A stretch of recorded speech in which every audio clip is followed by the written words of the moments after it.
这个大甲妈廖警早前伫个彰化是爆发着肢体冲突，甚至有3个警察、一个记者来受伤。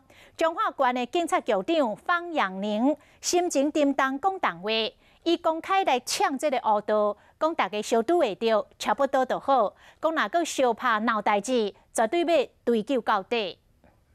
大家台语讲小拄会着，差不多就好。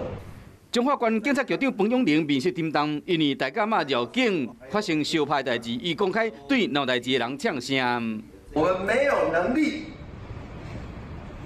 让黑道不闹事，但是我绝对有能力压制。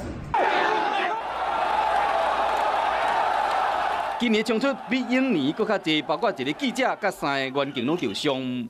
在医院里把人带走，我们是非常人性的，他们是犯罪的人。 我们还让他先就医。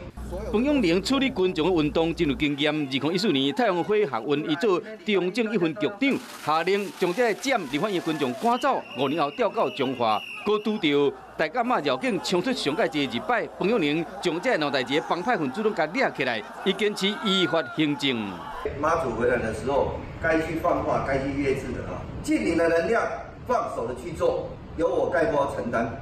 大甲妈伫13个回乱彰化，彭永玲全力备战，要甲专心闹代志的不法分子讲，唔通藐视公权力。